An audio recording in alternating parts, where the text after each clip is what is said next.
अवधेश प्रताप सिंह विश्वविद्यालय में लंबी प्रक्रिया के बाद आखिरकार लोकपाल की नियुक्ति कर दी गई। विश्वविद्यालय के अगले लोकपाल प्रोफेसर संत प्रसाद गौतम होंगे। प्रोफेसर गौतम रानी दुर्गावती विश्वविद्यालय जबलपुर के पूर्व में कुलपति भी रहे हैं। लोकपाल की नियुक्ति से जुड़ी शर्तों को पूरा करने के चलते इनकी नियुक्ति का आदेश विश्वविद्यालय की ओर से जारी किया गया है।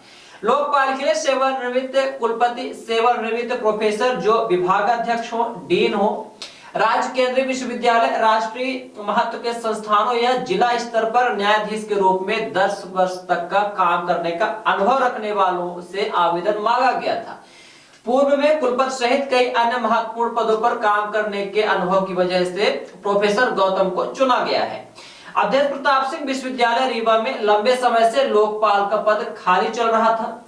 इसके लिए लगातार मांग उठाई जा रही थी। विश्वविद्यालय की ओर से विज्ञापन जारी किए जाने के बाद आवेदन नहीं आए, जिसकी वजह से नियुक्ति टलती रही। कुछ दिन पहले ही विश्वविद्यालय अनुदान आयोग ने लोकपाल की नियुक्ति नहीं कर पाने के चलते रीवा सहित प्रदेश के 18 विश्वविद्यालयों को डिफॉल्ट घोषित कर दिया था।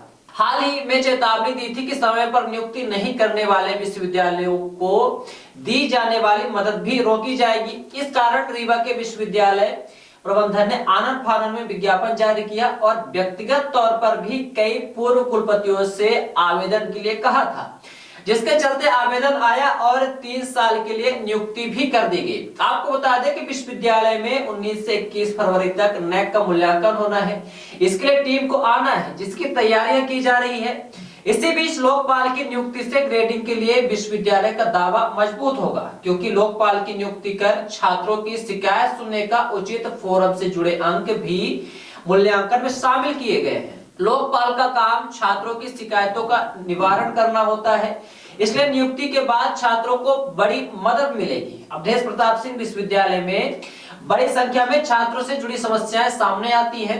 छात्र कुलपति, कुल सचिव एवं उच्च शिक्षा के अधिकारियों के पास शिकायतें भेजते हैं। लोकपाल की नियुक्ति होने पर त्वरित रूप से इनका समाधान होगा। इसी तरह कर्मचारियों की समस्याओं के साथ ही अन्य शिकायतों का भी निराकरण होगा।